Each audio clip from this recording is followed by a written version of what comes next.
So much for being with us today. Well, marriage doesn't fall apart overnight. Sometimes it's the silence, the disappointments, and the questions that never get asked. Or the ones that do. Yeah. In the new film Midwinter Break, a couple's trip abroad turns into a moment of truth. Ephraim Graham sits down with the stars of this new movie to talk about love, regret, and whether a relationship can find its way back. Amsterdam. That's fantastic. What brings you to Amsterdam? I thought it was time for an adventure. For people who are seeing this movie without having read the book, how would you describe the story? Like a love story for grown-ups. What is it, love? We seem to have become exiles from each other. It's about a couple, Jerry and Stella, who have been married for a long time. And they've reached a stage in their marriage where I think both in their own ways they've got a sense that something is no longer right and something that needs fixing. And over the course of the film, it turns out that there's something that has happened to them in their past that needs to be dealt with in order for them to move on into the future. From the promises we made, the promise I made. Why are we here, Stella? I want to tell you something. A couple vacation unearths some painful secrets. Would you say this story is hopeful, or how would you describe it? I think that in the end the story is hopeful, yeah. I think that what I love about it, I guess, particularly in that final scene, without giving too much away, is this sense that against all the odds, hope, a new chapter is possible. So that even at this moment in their lives when they've felt that things were broken beyond repair, there is a surprising moment of like a glimmer of hope, I guess, is what it is, and that their mutual bravery in seizing that chance is surprising, I think, and I find it very moving, and I think that is, in the end, what the film is about, is the courage to find that moment, even though a minute ago it looked like it wasn't going to be possible.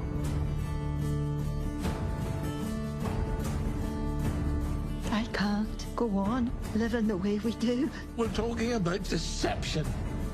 Stella is walking out questions of faith like many people. Take us inside her struggle. I think she feels to some extent like she is running out of time. I suppose that's what I think it really comes down to.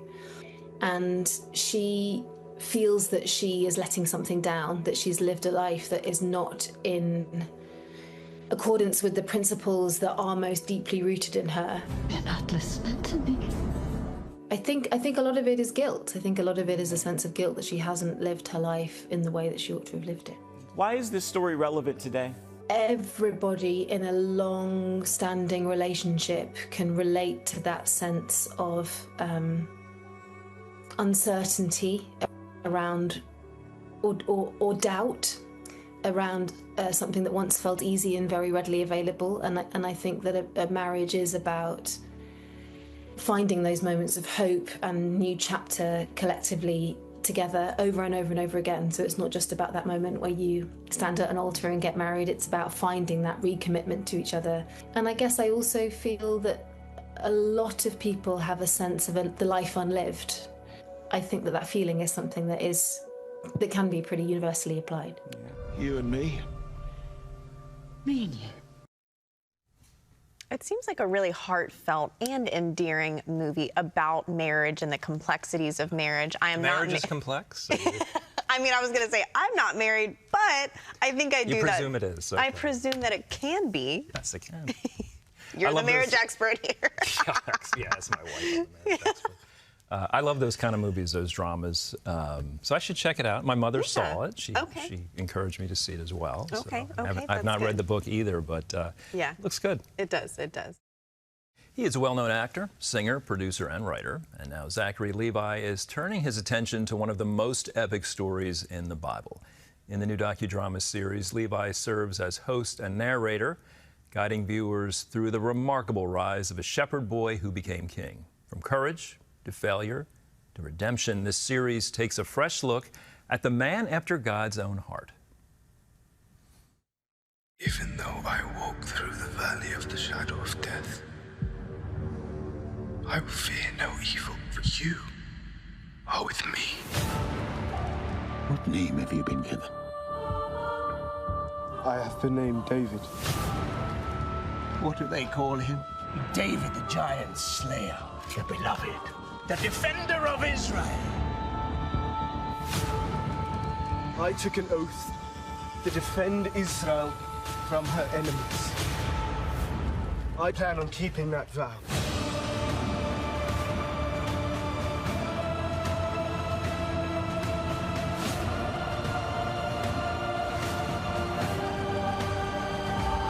The battle is the Lord's, and he will give you to us!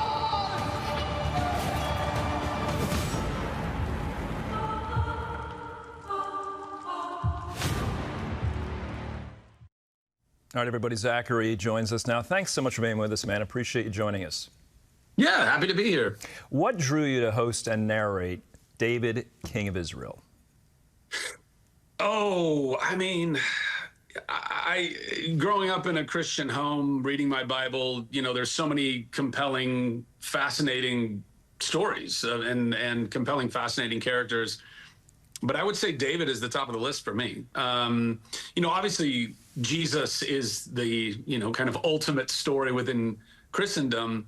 But it's interesting in that it can be a difficult one to relate to as mere humans, right? You know, Jesus was man, but God, and faultless and blameless. And David was not. David was fully man and a man after God's own heart, but also a man who made grave mistakes, murder and adultery, and still through that repented, saw his mistakes, saw what that led to, repented of that. God still redeemed him. God still loved him.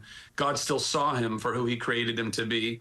And I just think that's a much more relatable thing for us as human beings, right? Like, we're all stumbling through this existence. A lot of us we all make mistakes. Some of us make really huge mistakes, but I think that there's something so powerful about the redemptive quality of David's story. And it's something that we all need to be reminded of, that, you know, I truly believe that no matter where we go and what we do, that there is still the opportunity for redemption in our lives, and to fall on our knees before God and to repent and say, hey, I'm sorry. I want to be used by you as you created me to be used. And not just that. I mean, it's an epic story. It's like Lord of the Rings in the Bible. You know, there's witches and giants and magic and battles. And so I've just always been very drawn to the story. I've always wanted to play David. This is the closest I've gotten so far. As you really dove into David's story, and like you mentioned, a lot of us are familiar with David because he's such a complex character and relatable. Was there a moment in his story or anything new that you encountered that surprised you, or maybe even challenged you personally along the way of production? You know, I mean, because I was the host and narrator and not a part of the kind of, you know, the reenactments, the dramatic reenactments and whatnot, I don't know that there was anything like taking on the character. I wasn't doing that. So that wasn't a part of my journey in this. But I would say that it was a great reminder, you know, having, you know, gone back into the source material. I would say specifically the Psalms, and, you know, really just kind of looking at them in a fresh way of like, wow, this is like David's diary, essentially, right? Like, this is him crying out to God, and so many of the Psalms, they're very somber. They're very sad. It's like, God, you know, help me. Where are you? I am running from my enemies. They are relentless in their attacks on me and my people and my family and my fellow warriors. And man, it just hit me in such a way. I was like, this is even more relatable, right? Like, we all have a journal or a diary. We are all, you know, we go from these high highs to these low lows, and David was very much, you know, in all of that, in that sequence. And so I think that was the kind of, you know, for me, that was one of the bigger takeaways or reminders of his journey. Yeah. And David persevered, obviously, a lot. And you talked about the Psalms and how we literally get into, like, his own devotional time. Your fans know you've spoken openly about your own faith journey over the years, and you persevered through some really hard times. Has this kind of brought some of that journey back to mind for you? Certainly. I mean, well, I don't know that it specifically brought I'm still going through the journey, right? We're all going through the journey. That's life. The journey is life. And, but it was a great reminder for me as I continue to balance what it means to be a man of faith and not just a man of faith, but a man of conviction. I mean, I try to live my life with conviction and integrity. I try to stand up for what is right. I try to speak truth into this world and speak it in love. And there's a lot of darkness in the world that doesn't want to hear that truth, and they don't want to hear that love. And we must speak it anyway. And I've definitely been persecuted for that. You know, I wish that wasn't the case. I wish that we lived in a world where everyone wanted to really work together in finding what is absolutely true and standing on that truth. But there's a lot of work to do to get there. And so, you know, this was a reminder of God's overwhelming power through all of that, you know, and also that we are here for his glory, not ours. And so, you know, however my life, you know, continues to add up, and wherever I go in this world, I just want to continue to hold strong to my faith and believe that God is using me for his purposes, for my good and his glory. And, you know, and that gives me hope, and that gives me courage. Yeah, and one of the remarkable things about David's story, he went from obscurity to the throne.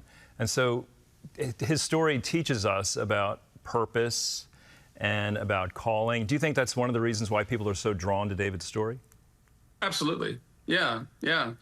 Like I said, I mean, it's an epic story, right? Even if you're an atheist, you know, even if you don't believe in any of the spiritual context of the story, it is a very compelling, dramatic, you could look at it as entirely fiction, and it's like, wow, this is a cool story about a young shepherd boy who was picked amongst all of his brothers, the brother that no one thought would be picked, who was tending to the sheep out in the fields. And for him to rise to being called into these places, I think that's what we all want to believe, that while we might not see that in ourselves, someone else, particularly God, sees that value, sees that worth in us. And so, yeah, I believe that that's a huge part of why we're drawn to the story. And finally, this specific series, what makes it unique, maybe compared to some of the other series or profiles of David? David, what are you most excited about with it? Well, you know, I love that this is something, that the story of David is something that is just on the tip of people's tongues more now than ever. I mean, our wonderful friends over at the Wonder Project who, you know, have House of David. I mean, that's such a cool, you know, take and rendition of it. But that is, you know, an entirely entertainment-based take on it, right? So when you're telling these stories, and you're telling them as just narrative, as just storytelling, you know, there's some artistic liberties that one needs to take in order for all of the pieces to work together. And because what we're doing is, yes, there's dramatic reenactments and some great performances and battle scenes and all that, we get to take a little bit more time to dive into the actual history, the actual biblical context, and bring that to life. So I think that's, you know, where we kind of add to the conversation. All right, Zachary, we look forward to seeing it, and thank you so much for taking the time to be with us today. All the best. God bless you. God bless you too. Have a good day. All right, everybody. David, King of Israel is streaming now exclusively on Fox Nation. Go to foxnation.com for more info. Ashley? Kelly Masters was called to a mission field that's 100 yards long and surrounded by 70,000 screaming fans. She had a great career as a partner at a law firm. Then she risked it all because she felt God telling her to become a sports agent. I remember this particular evening like it was yesterday. It was a Fellowship of Christian Athletes banquet. At the table just next to ours was this young man, Gerald McCoy. He had been all over the news. He was the biggest, recruit coming out of Oklahoma that year. He had committed to play at the University of Oklahoma. Of course, the Holy Spirit is prompting me, get up and go introduce yourself. And I'm coming up with all the reasons not to. They're going to go, who are you? You're an agent? How long have you been an agent? And I'd been an agent for about a minute at that point. I walked a few steps over, not even sure exactly what I said to him. I introduced myself, and his dad stood up, and we talked, and I gave him my card, and he held the card in his hands, and he studied it, and he looked at it, and he goes, okay, I'm gonna keep this. And I thought, I don't know if it'll lead to anything. I don't know if he'll remember me, next week, much less 5 years from now. But I stepped out there. When Kelly Masters met Gerald McCoy, she had been a sports agent for less than a year. As a successful lawyer from Oklahoma, Kelly had an unexpected meeting with former NFL player Josh Heupel. Josh and his family sought Kelly's assistance with his nonprofit, and the meeting would change the trajectory of her life. Josh's mom, at one point we were discussing, I was asking her questions about,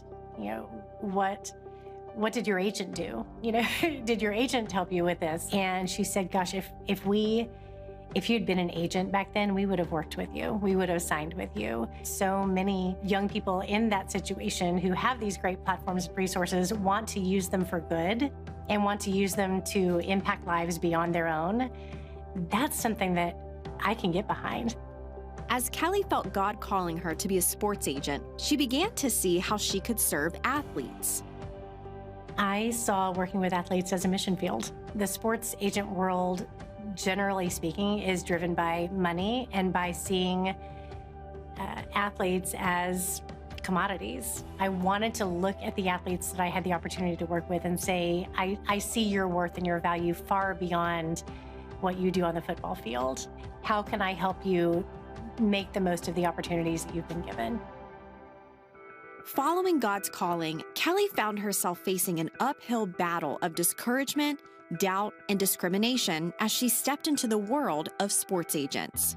I had just become a partner in my law firm, and I sent out an email basically to the entire firm letting them know this is something that I am now adding to my practice area. I'm going to be certified as an NFL agent. And I kept a file of all of the responses telling me, you're making a huge mistake. I received and it wasn't necessarily that they didn't believe in me. They certainly seemed to, but it was more of, do you really know what you're getting into? On the recruiting side of things, when I would walk into a meeting and either a parent, a mom or a dad would flat out say, we just don't think a woman can do this. Like, you seem like a nice girl, you seem really accomplished and intelligent, but this is the NFL. Over the following years, Kelly began to recruit and represent multiple undrafted free agents, but none of them made the final draft cut. The numerous financial challenges of being a sports agent weighed heavily on her. In the NFL specifically, a big part of signing a client from college going into the draft is paying for their training. And we're talking, minimum investment, maybe 10 grand. Honestly, my first 5 years, I poured tens of thousands of dollars into players just hoping one of them would make it. There were definitely many, many, many moments of tears on my knees going, God, I believe I am following you. I believe I'm doing what you have asked me to do, called me to do with my life. When is it going to get easier? There were definitely moments that I feared complete and utter failure. I had come to a point in my early 20s when fear of failure had driven me just to keep succeeding, like keep trying to find ways to succeed. It really was me selfishly wanting everyone to love me and accept me and applaud me. And desperately needing that affirmation from other people. I was just, from holding up the facade of trying to look perfect to everyone and please everybody, I was absolutely done. I just said, and God, if it's possible, I may let everyone down, but right now, I just want to surrender everything. I don't want to live for everybody else anymore. Can I just know what you want? Can I just know, why you put me on this earth? And can I just do that? And even if I let everybody else down, I can make you happy. I just wanted to know what's enough. If I just please you, is that enough? And it is. God just loved me. He loved me, and I didn't have to earn it. 6 years of struggling as a sports agent, Kelly received an unexpected call from Gerald McCoy's father. A year later, that call led to Kelly representing Gerald McCoy as one of his agents. On NFL Draft Day 2010, Kelly became the first woman in history to represent a top 5 draft pick when Gerald was drafted by the Tampa Bay Buccaneers. I'd been waiting for that moment for so many years. There's so many sacrifices and people saying, Kelly, you are losing so much money and spending all this time and you have nothing to show for it. Like, when are you going to wake up? When are you going to move on? When you believe God for something for so long and you stand in faith for so long and then it actually happens, I always laugh at myself. I'm like, why am I surprised when something that I have been praying and fasting and believing God for, and it finally happens, and then I'm shocked that it actually happened? Why? I want to get to a place where I'm like, yeah, of course God did that. Today, Kelly Masters is recognized as one of the most influential women in the sports business. Kelly remains committed to her vision of supporting athletes and continues to use her platform as a mission field to represent Christ in the sports industry today. The players that I have been given the opportunity to work with and pour into, we've made a difference. That's the thing that I love the most, is now seeing former athletes of mine thriving. I would not be an agent if not for Jesus. I would not be in this industry. I would not be doing what I'm doing unless I knew that God led me to do this. I want to point everyone to Jesus the way I was pointed to Jesus. Everything else that I've accomplished, everything else that has happened in my life, in my heart, in the relationships and the impact that I've been able to make just as one person, none of that would have been possible without the saving grace of Jesus. I love Kelly's story. I actually remember when she was on this program and I got to meet her in person and we went to lunch, and she's just an amazing woman of faith. She is a woman of courage and conviction.